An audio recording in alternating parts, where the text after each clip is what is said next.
जय हिंद साथियों। तो कैसे हैं आप लोग? आशा उम्मीद है आप अच्छे ही होंगे। मैं हिमांशु सिंह एक बार फिर से आप लोगों का स्वागत करता हूं आपके अपने YouTube चैनल रुक्मिणी प्रकाशन पर। जैसा कि हम लोग सेट नंबर 7 तक का डिस्कशन कर लिए थे और आज हम लोगों के सेट नंबर 8 का डिस्कशन करना था। सबसे पहले आप ये जान लीजिए इस डिस्कशन करने से पहले कि इसका पीडीएफ आपको कहाँ मिलेगा। तो पीडीएफ के लिए आपको रुक्मिणी प्रकाशन लाइव सर्च करना है टेलीग्राम पे। टेलीग्राम पे जाइएगा तो वहां आपको वीडियो का भी लिंक रहेगा और पीडीएफ भी मिलेगा। तो पीडीएफ लेके आपको क्या करना है, रख नहीं लेना है, एक बार पहले क्लास कर लेना है। क्लास करने के बाद फिर उस पीडीएफ को सॉल्व करना है और देखना है कि क्या जैसे क्लास में आपको बताया जाता है कि यहाँ पे हम अपने समय बचा सकते थे, यहाँ पे अपना समय कम कर सकते थे, आप भी उसको अप्लाई कर पाते हैं कि नहीं।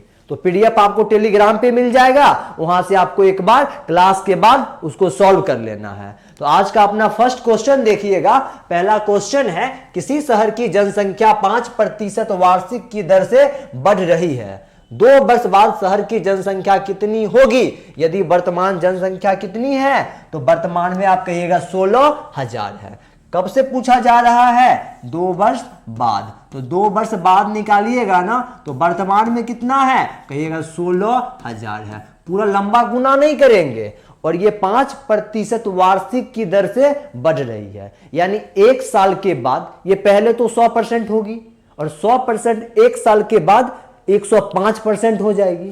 तो 105% का फ्रैक्शन निकालिएगा तो 105/100 और काट लीजिएगा तो 21 बट्टा क्या होगा, 20 होगा। ये तो 1 साल बाद इतना, फिर इसका 5% बढ़ेगा तो फिर ये भी अपने आप का 105%। और फिर 105% का फ्रैक्शन वैल्यू कितना करेंगे तो आप कहिएगा 21/20 करेंगे। अब 2 जीरो से 2 जीरो आपका कट गया, 4 से काट लीजिएगा कितना बार में, 40। तो यहां आपका कितना आएगा, कहिएगा 40 गुने 21 को 21 से गुना कीजिएगा ना तो 441। अब आप बताइए जीरो के बाद इकाई अंक चेक कीजिए, पूरा गुना मत करने लग जाइए। तो आप जीरो के बाद इकाई अंक चेक कीजिएगा ना तो जीरो के बाद क्या आएगा, 4 आएगा, क्योंकि जीरो तो रहेगा ही रहेगा। और 4 को जब 1 से गुना करेंगे तो इकाई अंक क्या आता मेरा, 4 आता। एक ही वैसा ऑप्शन था जहां इकाई अंक क्या था, 4 था। तो गुना करने के बाद क्या आ जाएगा, 1764 पर 1 जीरो। यहां पे अपना समय बचाते, इतना लंबा गुना नहीं करके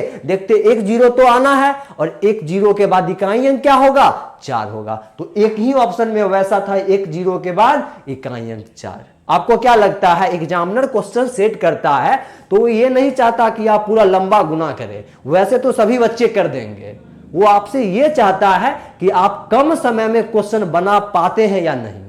तो कम समय में क्वेश्चन बनाने के लिए आपको इन सभी कैलकुलेशन को कैसे कम करें, कहां रिमाइंडर लगाएं, कहां डिविजिबिलिटी लगाएं, कहां यूनिट डिजिट लगाएं, ये सब पकड़ रहेगा इन सब चीजों पर। तो आप कम समय में क्वेश्चन कर लीजिएगा। उसके लिए आपको अच्छे तरह से प्रैक्टिस होना चाहिए। तो वही प्रैक्टिस आपका इस क्लास में हो जाएगा अगर आप इस क्लास में कंटिन्यू बने रहते हैं। तो वैसे आपके लिए 1 तारीख को या फिर संडे को एक वीडियो अपलोड होगा डिविजिबिलिटी रूल का, यानी विभाज्यता का नियम। विभाज्यता का नियम यानी कौन संख्या किससे विभाजित होगी, इसका एक प्रॉपर वीडियो आपको मिल जाएगा 1 तारीख को। यानी न्यू ईयर का गिफ्ट रहेगा मेरे तरफ से डिविजिबिलिटी का नियम, यानी रूल ऑफ डिविजिबिलिटी।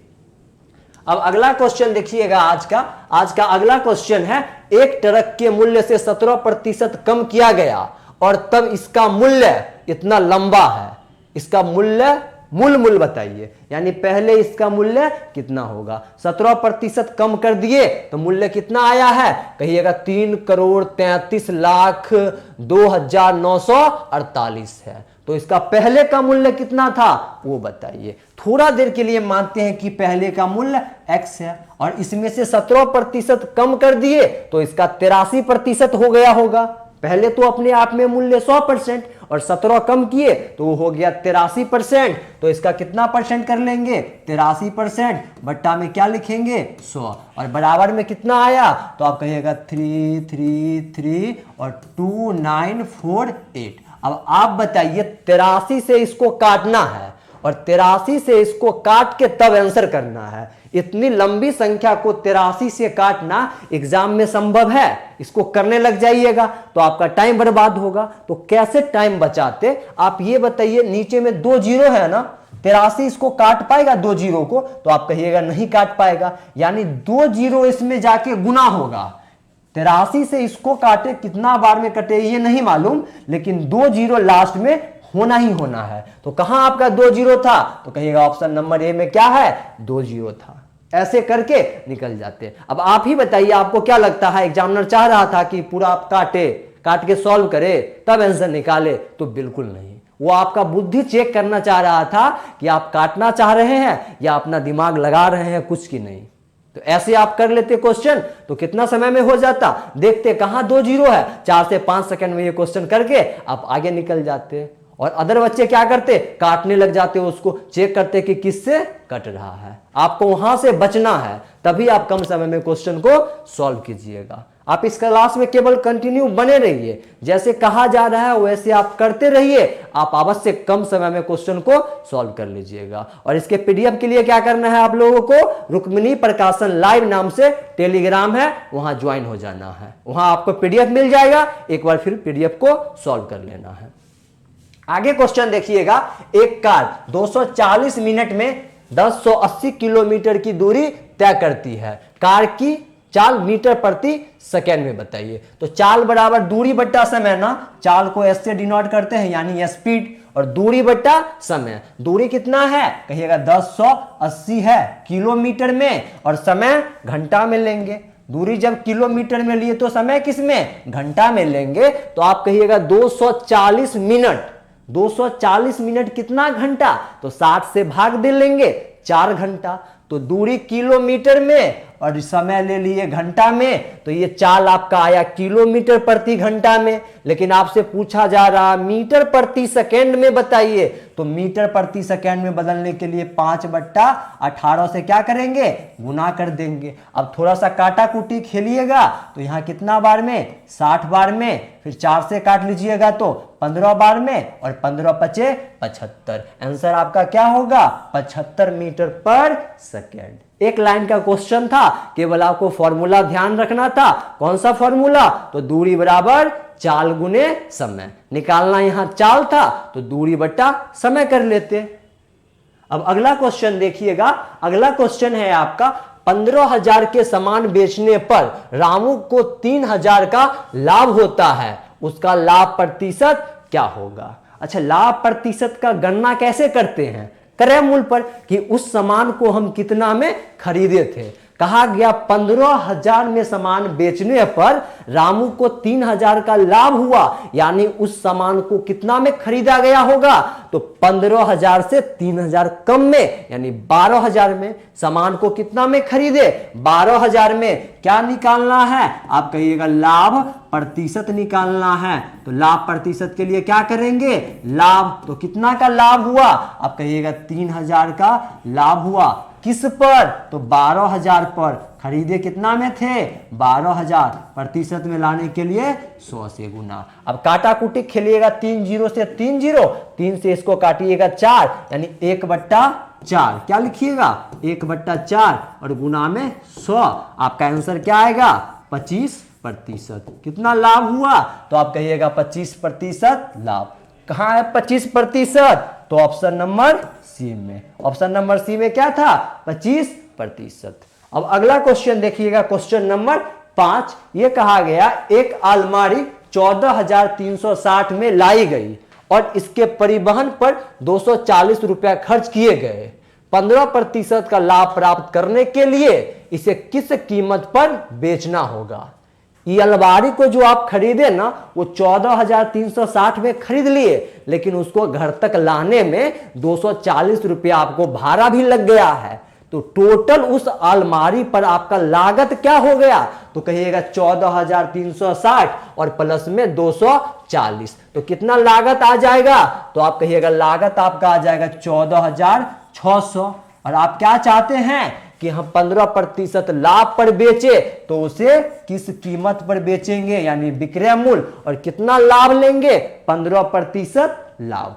तो 100% ये अपने आप में होगा, और आप 15% लाभ लीजिएगा तो 115% पर बेचिएगा, और 115% का फ्रैक्शन वैल्यू क्या होगा, तो आप कहिएगा 23/20। कैसे, तो 115/100 लिख के 5 से काट लेंगे। अब आप बताइए, एक जीरो से एक जीरो कट गया, अब 2 से इसको काट लीजिएगा तो आप क्या कहिएगा, 7 3 1 0 और गुना में 23। इसको भी आप इतना गुना नहीं करना था, आप गुना करने लग जाइएगा, 23 को 73 से गुना करो। आप ये देखिए कि जीरो के बाद इकाई अंक क्या होगा, 9 होगा, 3 तिया 9, यानी एक जीरो होगा और जीरो के बाद जीरो के बाद क्या अंक आएगा, 9 आएगा। तो कहां था ऐसा, ऑप्शन नंबर डी में। तो आपका आंसर क्या हो जाता गुना करने के बाद, 16,990। ऐसे करके तब आप अपना समय क्या कर सकते हैं, बचा सकते हैं। अब आप ही बताइए, यहां अगर आप गुना करने लग जाते तो थोड़ा सा तो समय लगता, 10 से 12 सेकंड आप गुना करने में ले लेते। अगर वही इकाई अंक चेक कर लेते तो 3 तिया 9, यानी एक जीरो के बाद क्या आएगा, 9 आएगा। अब अगला क्वेश्चन देखिएगा, क्वेश्चन नंबर 6 है। एक दुकानदार ने एक टेबल का अंकित मूल्य 2500 रुपया रखा है। यदि वह इसे 20% की छूट और 10% अतिरिक्त छूट पर बेचता है तो टेबल का विक्रय मूल्य बताइए। यानी अंकित मूल्य तो 25% रख दिया और फिर 20% का छूट दिया, फिर 10% का छूट दिया, तो विक्रय मूल्य निकालेंगे तो क्या करेंगे, 2500 वो दाम रख दिया अंकित मूल्य, और इस अंकित मूल्य पर वो कितना छूट दिया पहली बार में, 20%। तो ये अपने आप में 100%, यहां से 20% छूट देंगे तो 80% पर देंगे, और 80% का फ्रैक्शन वैल्यू क्या होगा, कहिएगा 4/5। कैसे, तो 80/100 करके। आगे क्या कहा गया, फिर इस पर ये 10% का छूट दिया, यानी 20% छूट देने के बाद जितना दाम घटा ना, वहां से बोला अब फिर इस पर 10% छूट देंगे, तो इसका 90% पर देंगे। तो अब किससे गुना, 90%, तो 90/100, काट लेंगे तो 9/10। 5 को 10 से गुना कीजिएगा तो 50, और इस 50 को काट लीजिएगा 2500 से कितना बार में, 50 बार में। अब 50 को 4 से गुना कीजिएगा 200, और 200 को किससे गुना कीजिएगा, 9 से, तो आपका आंसर क्या आएगा, कहिएगा 1800। कहां है 1800, ऑप्शन नंबर सी में क्या है, 1800 रुपया। यानी वो कितना में बेचेगा इस टेबल को, 1800 रुपया में। अंकित मूल्य था 2500, बेच दिया 1800 में, छूट दे दे करके। और अगला क्वेश्चन देखिएगा, अगला क्वेश्चन क्या आ गया है, किसी शंकु का आयतन ज्ञात कीजिए जिसके आधार की त्रिज्या 21 सेंटीमीटर और ऊंचाई 20 सेंटीमीटर है। आपको क्या बताए थे कि जब भी मेंसुरेशन 3D का प्रश्न आए तो आपको सबसे पहला काम क्वेश्चन को ऑप्शन से बनाना है। ऑप्शन से बनाने के लिए क्या करना है, आपको 11 का मल्टीपल ढूंढना है कि कौन सा ऑप्शन मेरा 11 से कट रहा है। अधिकतर केस में 90% केस में एग्जामिनर ऐसा ही ऑप्शन सेट करता है कि एक ही ऑप्शन आपका 11 से कटेगा। तो यहां 11 का मल्टीपल चेक कीजिएगा। तो 11 का मल्टीपल चेक करने के लिए आपको क्या करना होगा, एक एक अंक छोड़ के जोड़ लेना है और फिर सबका अंतर करना है। अंतर अगर 0 या 11 या 11 का कोई गुणज आया तो कहेंगे ये पूरी संख्या 11 से कट जाएगी। अब अपना ऑप्शन चेक कीजिएगा तो फर्स्ट ऑप्शन देखिए तो एक एक अंक छोड़ के जोड़िए, 9 4 13 और 13 में यहां जोड़िएगा तो 2 और 13 और 2 का अंतर लीजिएगा तो 11, यानी ये संख्या 11 से कट रही है। अब ऑप्शन नंबर बी को देखिएगा तो कहिएगा 9 2 11 और 4 0 4, तो 11 और 4 का अंतर 11 का कोई गुणज नहीं आया, 11 और 4 का अंतर 7 होगा, यानी ये 11 से नहीं कटेगी। अब इस ऑप्शन को देखिएगा तो 9 और 6 अंतर 3 है, ये भी 11 से नहीं कटा। अब इस ऑप्शन को देखिएगा 8 4 12 और 8 0 8, 12 8 का अंतर 4 है, ये भी 11 से नहीं कटा। तो आपका आंसर क्या हो जाएगा, कहिएगा आंसर आपका हो जाएगा 9240। ऑप्शन देख के बना लिए। अब इसको अगर बेसिक से कीजिएगा तो एक फॉर्मूला ध्यान रखना होगा, किसका, शंकु के आयतन का। तो शंकु के आयतन यानी वॉल्यूम, वॉल्यूम का क्या फॉर्मूला है, आप कहिएगा 1/3 पाई r² h। तो 1/3 को लिख लीजिए और पाई का मान क्या है, कहिएगा 22/7 है। आर के स्थान पे क्या दिया है, तो कहिएगा 21 सेंटीमीटर है, 21 गुने 21। और ऊंचाई कितना है, ऊंचाई आपका 20 है। थोड़ा काटम कुटी खेलिएगा तो 7 तिया 21, इस दोनों से इस 21 को काट लीजिएगा। उसके बाद आपको क्या करना है, 22 दूनी 44 कर लीजिए, जीरो को साइड कर लीजिए, तो आप लिखिएगा 44 गुने 21 और गुना में 10। कोई दिक्कत, यहाँ क्या किए, 2 यहाँ से निकाल के 2 गुने 10 बना लिए और 2 को 22 के साथ गुना करके 44 कर दिए और गुना में 21 और गुना में अपना 10 छोड़ दिए।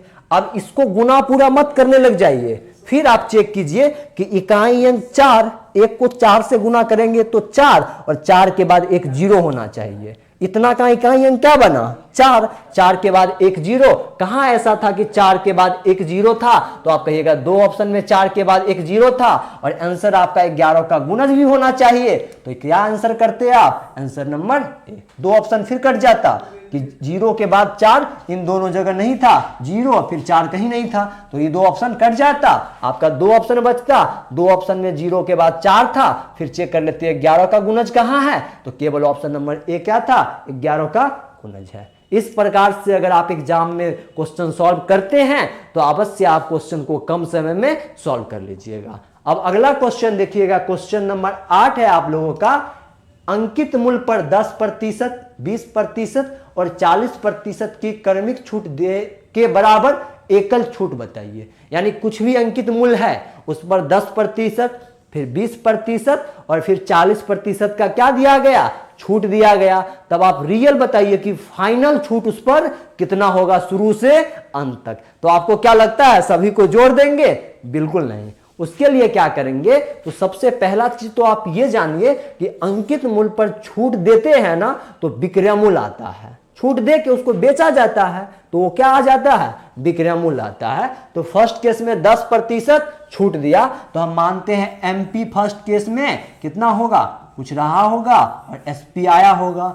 फर्स्ट केस में कितना छूट मिला, आप कहिएगा 10% छूट मिल गया, तो 10 का समान होगा तो वो कितना में मिल गया होगा, 9 में। अब वो कैसे आप फाइंड कीजिएगा, तो 10% का फ्रैक्शन वैल्यू क्या होगा, 1/10, यानी 10% का आपको क्या करना है, फ्रैक्शन निकालिएगा, तो 1/10 यानी 10 का समान होगा, 1 रुपया छूट मिला होगा, तो 10 का समान आपको कितना में मिल गया, 9 में मिल गया।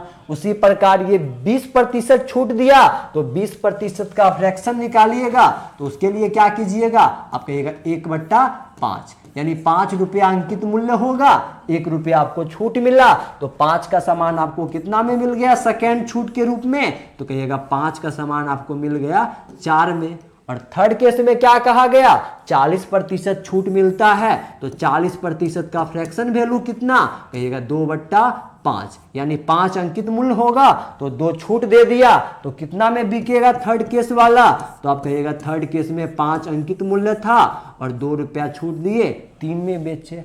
अब फाइनल निकालने के लिए कि फाइनल एमपी और फाइनल एसपी क्या होगा, उसके लिए क्या करना है आपको, सभी एमपी को गुना कर लीजिए, सभी एसपी को गुना कर लीजिए। तो जब आप सभी एमपी को गुना कीजिएगा, सभी एमपी को 25 और 25 को 10 से गुना कर लीजिएगा तो 250 यानी 250, और यहां गुना कीजिएगा 9 चौके 36 और 36 दिया 108, यानी फाइनल एमपी 250 और एसपी 108, यानी 250 अंकित मूल्य था, आप बेच दिए 108 पर, तो कितना का छूट दिए, आप कहिएगा 142 का छूट दिए। तो अब क्या निकालना है, छूट प्रतिशत निकालिएगा। छूट प्रतिशत निकालने के लिए क्या कीजिएगा, कितना का छूट दिए, तो 142 का, किस पर, तो कहिएगा 250 पर, और प्रतिशत में लाने के लिए 100 से गुना। अब थोड़ा काटा कुटी खेलिएगा, 50 पंचे 250 और 50 दूना 100, अब उसको 2 से गुना कर लीजिएगा तो क्या आएगा,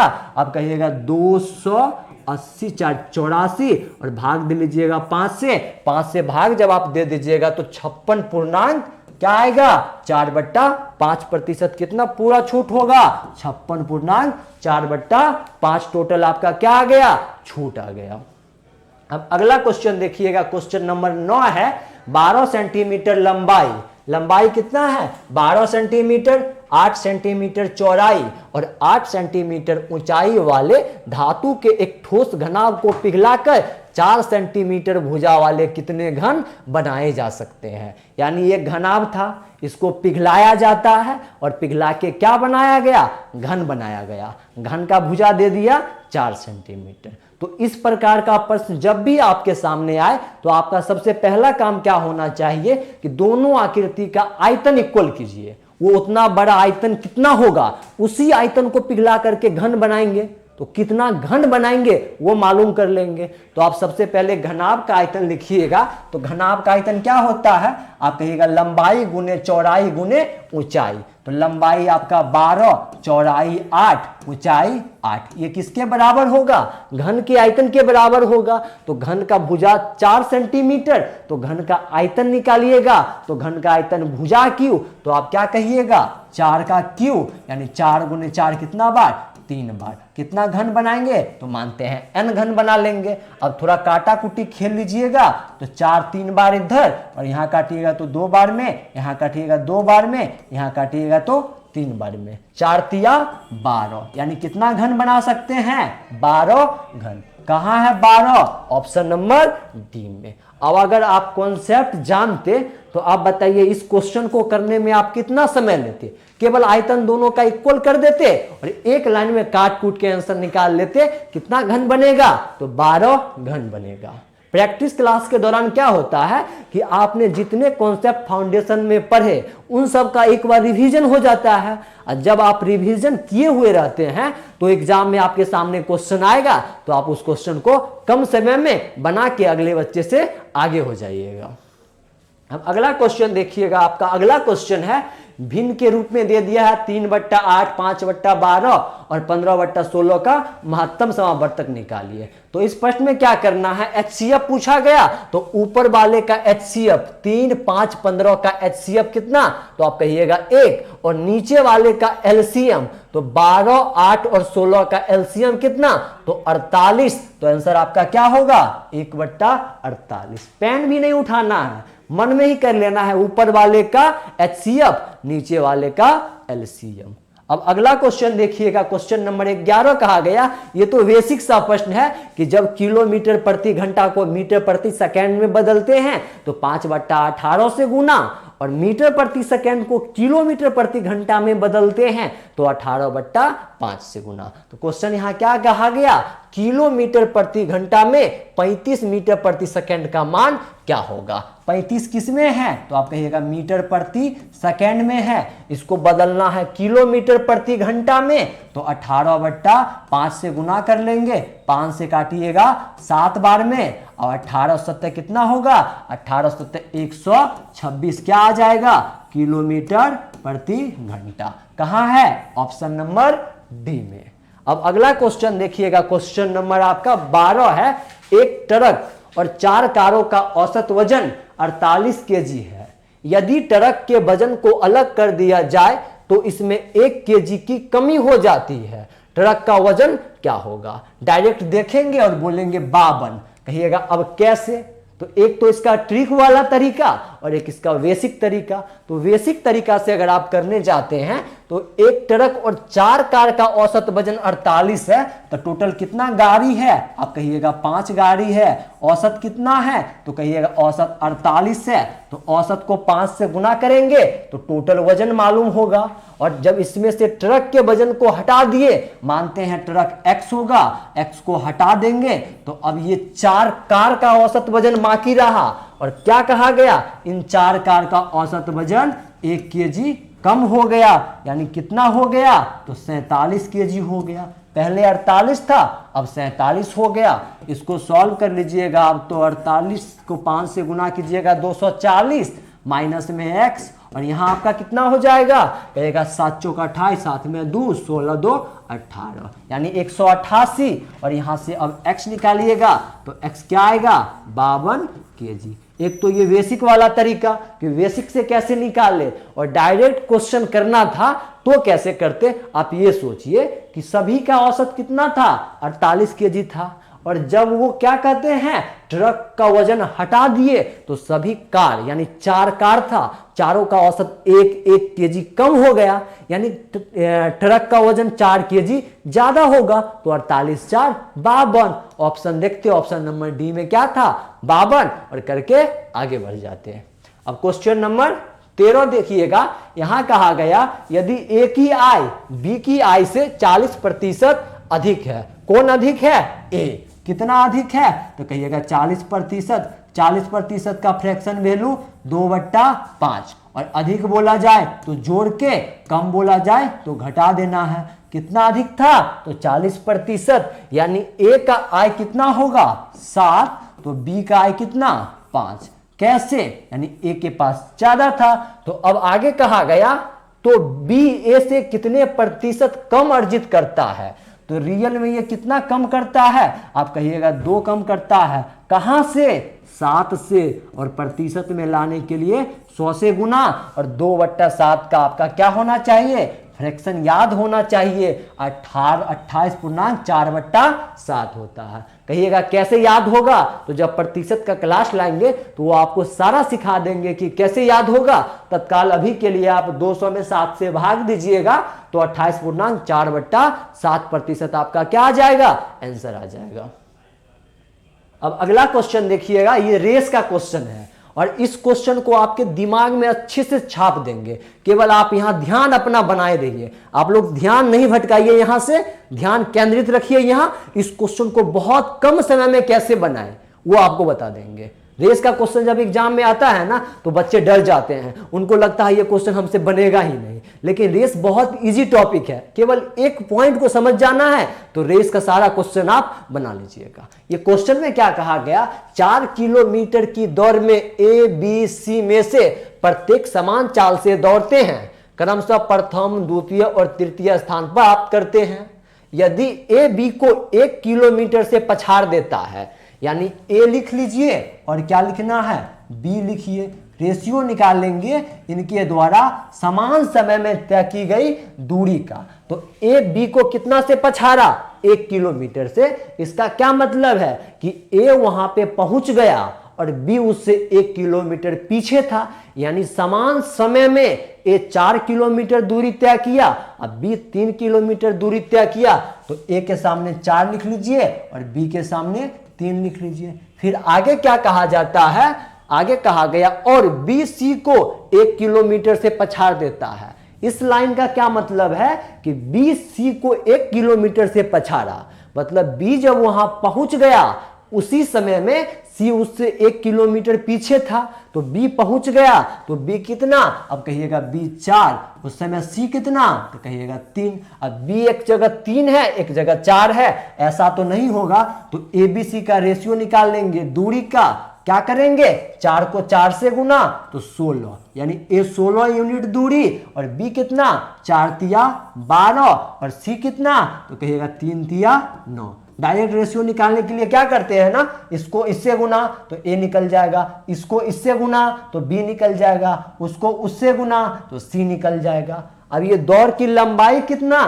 तो आप कहिएगा दौड़ की लंबाई है 4 किलोमीटर। तो 4 किलोमीटर को मीटर में बदल लीजिएगा तो 4000 मीटर, यानी 16 यूनिट का मान कितना? ए पूरा किया सबसे पहले दौड़, तो 16 यूनिट का मान आप क्या कहिएगा? 4000 मीटर। तो ये कितना गुना है? तो आप इसको काट लीजिएगा तो आप क्या कहिएगा? ये आपका कितना गुना है? इसको काटिएगा 16 से तो 16 दूना 32, बचेगा 8, 16 पंचे 80, ये 250 गुना है। और क्या पूछा गया? उस दौर में ए सी को कितने मीटर से पछाड़ता है? ए 16 गया, सी कितना गया? 9 गया। कितना से वो पछाड़ा गया? 7 से पछाड़ा गया अनुपात में। और रियल में उसका कितना गुना? तो रियल में उसका 250 गुना। तो जब 7 को 250 से गुना कर दीजिएगा तो आपका आंसर क्या आएगा? तो आप कहिएगा 1750। कहाँ है 1750 मीटर? ऑप्शन नंबर ए में। अब आप बताइए, रेस का जब प्रश्न आता था तो इतना शॉर्ट आंसर आप करते थे पहले, इतना कम समय में क्या किए? समान समय में उनके द्वारा तय दूरी का रेशियो निकाल लिए और लास्ट में क्या किए? तुलना कर दिए, ए पूरे रेस को कंप्लीट किया तो 16 यूनिट का मान 4000 मीटर, वहां से एक निकाल लिए, एक का 250, वो 7 से हारा था, 250 गुने 7 कर दिए। अब अगला क्वेश्चन देखिएगा, क्वेश्चन नंबर 15 है, एक ट्रेन दिल्ली से देहरादून तक 120 किलोमीटर प्रति घंटा की चाल से और देहरादून से दिल्ली तक कितना की चाल से 130 किलोमीटर प्रति घंटा की चाल से यात्रा करती है। पूरी यात्रा के दौरान औसत चाल, दो दूरी है, दिल्ली से देहरादून, देहरादून से दिल्ली, और एक गया 120 के चाल से, आते समय आया 130 के चाल से। तो जब दो दूरी को अलग अलग चाल से तय किया गया हो तो एवरेज वेलोसिटी हम कैसे निकालते हैं? तो उसके लिए एक फॉर्मूला है एवरेज वेलोसिटी के लिए, 2xy बट्टा में x प्लस y। तो अब सबको आप गुना कर लीजिएगा, तो 2 गुने 120 और गुना में क्या कीजिएगा 130, और बट्टा में आपको क्या करना है 250। क्या करना है बट्टा में 250, दोनों को जोड़ के डायरेक्ट आपको लिख देना है। अब आप इस कैलकुलेशन को इजी कैसे कीजिएगा वो थोड़ा समझिए। आप नीचे 250 है, काटने में थोड़ा सा मुश्किल होगा, आप कहिएगा 0 से 0 काट लेंगे, फिर 5 से काट लेंगे, तो वो भी थोड़ा सा मुश्किल होगा। आप कम कैसे कर लेते कैलकुलेशन को, तो आप ये थोड़ा सा देखिएगा, अपने मन से ऊपर 4 से गुना और नीचे 4 से गुना। अब 4 से ही गुना क्यों किए वो बताते हैं। 250 को जब 4 से गुना कीजिएगा तो 1000 बन गया। अब 1000 बना तो नीचे में 3 जीरो, अब क्या करेंगे काट के ऊपर गुना कर लेंगे, जो भी आएगा, और 0 से काटना तो बहुत आसान है, 0 से 0 डायरेक्ट काट लेंगे। अगर कोई भी 0 बच जाता है तो एक स्थान बाद दशमलव बैठा लेंगे। तो अब ऊपर आप गुना कीजिएगा, तो अब गुना करके आपको क्या आने वाला है, अब आप एक 0 से एक 0 काट लीजिए, एक 0 से एक 0 काटिएगा तो 2, और 4 से गुना कर लीजिएगा 2 को तो क्या आ जाएगा, कहिएगा 8 आएगा।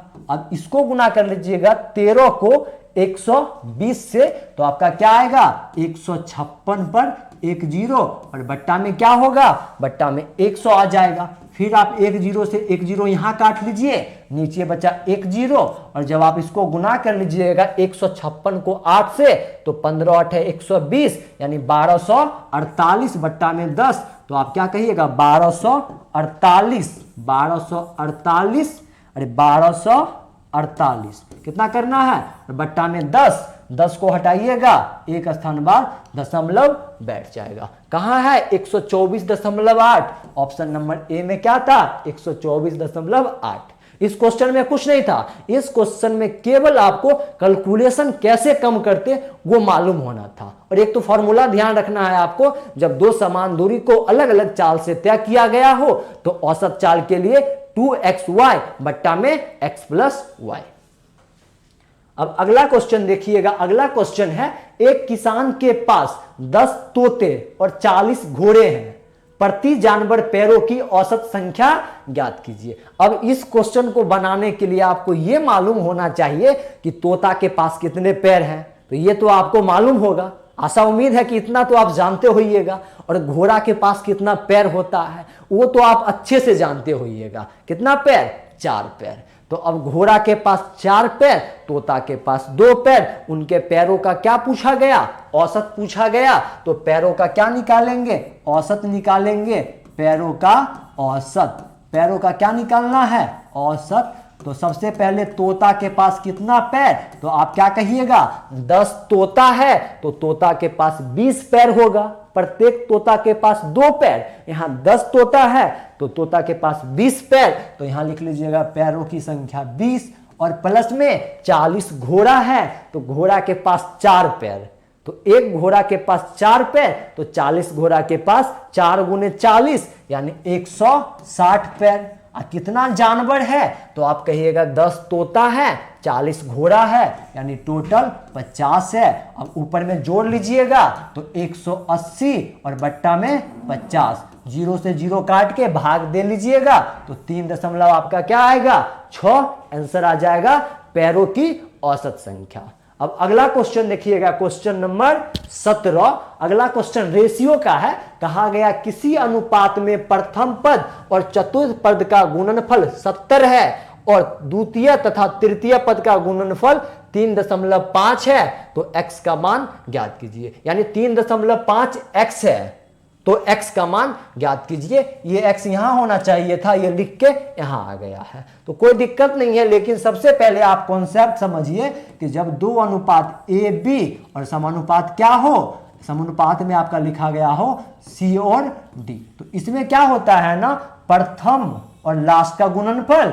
और द्वितीय और तृतीय का गुणनफल बराबर होता है। ए डी और बराबर क्या होता है आपका बी और सी। तो वही बात कहा गया है ना कि प्रथम और चतुर्थ का गुणनफल कितना है, प्रथम और चतुर्थ का गुणनफल 70 है, तो इस साइड हम लिख लेंगे 70 है। और द्वितीय और तृतीय का गुणनफल कितना है, तो कहिएगा 3.5x है। अब काटा कुटी खेलिएगा तो नीचे पहले यहाँ दशमलव हटा के 10 बैठा लीजिए, 35 दूना आपका क्या होगा 70, और x निकालिएगा तो 10 गुने 2 यानी 20 आपका क्या होगा आंसर। x का मान कितना निकल गया 20। कॉन्सेप्ट एक ध्यान रखना है कि इस पर प्रश्न आते रहते हैं, a अनुपात b और समानुपात में हो c अनुपात d, तो प्रथम और आखिरी का गुणनफल और द्वितीय और तृतीय का गुणनफल आपस में क्या होगा बराबर होता है। अब अगला क्वेश्चन देखिएगा, क्वेश्चन नंबर 18। यहां कहा गया a और b मिलकर एक कार्य को 30 दिनों में पूरा कर सकते हैं। उन्होंने 20 दिनों तक एक साथ कार्य किया, फिर b चला गया, यानी 20 दिन काम करने के बाद b चला गया। दोनों मिलकर काम को 30 दिन में कर सकता था और 20 दिन के बाद वो b चला गया। अन्य 20 दिनों के बाद ए ने शेष कार्य को पूरा किया। ए अकेले इस कार्य को कितने दिन में पूरा कर सकता था, तो आप ये बताइए कि शेष काम था कितना और काम हुआ कितना। तो उसके लिए क्या करना है, जब दोनों मिलके काम कर सकता था तो 30 दिन में कर देता, और उन्होंने 20 दिन काम किया तो कितना काम किया वो निकालिएगा, तो 20/30 कर लीजिए, तो कितना आ जाएगा कहिएगा 2/3, यानी 2/3 भाग काम वो कर दिया, तो वो कितना छोड़ के गया, तो कहिएगा 1/3। इस 3 में से 2 को घटाइए, टोटल काम 3 होगा, वो 2 कर दिया, 1 छोड़ के गया। और इसी 1/3 काम को करने में ए को कितना दिन लग गया, आप कहिएगा ए को लग जाता है 20 दिन। कहा गया ना अन्य 20 दिन बाद ए ने शेष कार्य को पूरा किया। ए अकेले पूरे कार्य को कितने दिनों में पूरा कर सकता है, यानी 1/3 कार्य को करने में 20 दिन लिया, तो ए अकेला पूरा करता 1 यूनिट काम, तो कितना समय लेता, तो कहिएगा 20×3=60, यानी कितना दिन में कर देता 60 दिन में ए अकेला इस काम को कर देता। अब अगला क्वेश्चन देखिएगा, क्वेश्चन नंबर आपका है 19। ये इजी सा प्रश्न है, रेशियो और प्रतिशत को मिला दिया गया है, लेकिन प्रश्न बहुत हल्का है। कहा गया पहली संख्या का 75% दूसरी संख्या के 60% के बराबर है, तो पहली संख्या और पहली संख्या का 75% दूसरी संख्या के 60% के बराबर है। अब प्रतिशत से प्रतिशत कट गया और अनुपात पूछा गया, पहली से दूसरी का अनुपात निकालिएगा, तो पहली इधर है उसको इधर लाइएगा, 75 को उधर ले जाइएगा, 60/75 यानी 15 से काटिएगा तो 4:5। कहाँ है 4:5? ऑप्शन नंबर सी में। कितना कम समय में और अच्छे कॉन्सेप्ट के साथ पेपर को आप समझ गए। केवल आपको कहा गया है इस क्लास में बने रहिए, तो आप कम समय में अवश्य क्वेश्चन को करके आइएगा, लेकिन ईमानदारी से अपने तरफ से आप मेहनत करते रहिए। अगर आप मेहनत करते रहते हैं तो सफलता आपकी निश्चित है। थोड़ी लेट हो सकती है, लेकिन आप सफल अवश्य होइएगा। अब अगला क्वेश्चन देखिएगा, क्वेश्चन नंबर 20 आज का आखिरी क्वेश्चन है। क्वेश्चन कहा गया 18 और 32 के बीच मध्यानुपाती बताइए। मध्यानुपाती बोले तो मीन प्रोपोर्शन, ये रेशियो का क्वेश्चन है। यहां से मीन प्रोपोर्शन, थर्ड प्रोपोर्शन और फोर्थ प्रोपोर्शन पूछा जाता है। यहां क्या पूछा मध्यानुपाती, तो इसके लिए डायरेक्ट फॉर्मूला क्या है मध्यानुपाती के लिए, √√AB। जो दो संख्या दिया है उसका आप क्या कीजिए गुना करके वर्गमूल निकालिए, वही क्या होगा मध्यानुपाती। तो मीन प्रोपोर्शन निकालिएगा तो हम क्या कहते हैं एमपी कह देते हैं। मीन प्रोपोर्शन के लिए अंदर में करिए 18 और गुना में 32। अब देखिए इसको गुना नहीं करके कम समय में कैसे करते, तो आप अंदर में 18 है मतलब 9 है, तो 9 बाहर निकलेगा तो 3 बनेगा, यानी आंसर आपका 3 का गुणज होगा। एक ही ऑप्शन 3 का गुणज था। अब इसको सॉल्व कर लीजिएगा तो क्या कहिएगा, 9 गुने 2 18 और गुना 32। अब 9 अंदर में है तो बाहर आएगा तो 3, और 2 को गुना कीजिएगा 32 से तो 64, बाहर आएगा तो 8, 8 तिरिक 24। या तो सॉल्व कर लीजिए या देखिए कि अंदर में 18 है मतलब 9 है, और 9 बाहर निकल के आएगा, वर्गमूल निकालेंगे तो 3 होगा, यानी आंसर 3 का गुणज होगा। एक ही ऑप्शन वैसा था जो 3 का गुणज था। तो आज का क्लास यहीं पर समाप्त करते हैं, और इसके पीडीएफ के लिए आपको कहां जाना है, रुक्मिणी प्रकाशन लाइव नाम से टेलीग्राम है, सर्च कीजिएगा। 1.5 लाख से ज्यादा बच्चे वहां पर हैं, आप जाके जुड़ जाइएगा, वहां आपको इसका पीडीएफ मिल जाएगा। और न्यू ईयर गिफ्ट आपको क्या मिलने वाला है, तो रूल ऑफ डिविजिबिलिटी यानी विभाज्यता का नियम। कौन संख्या कब किससे विभाजित होगी, कौन संख्या 2 से, कौन संख्या 3 से, कौन संख्या 4 से, कौन संख्या 5 से, उसका जो रूल है वो आपको यहां बता दिया जाएगा। तब तक के लिए bye bye, love you, take care.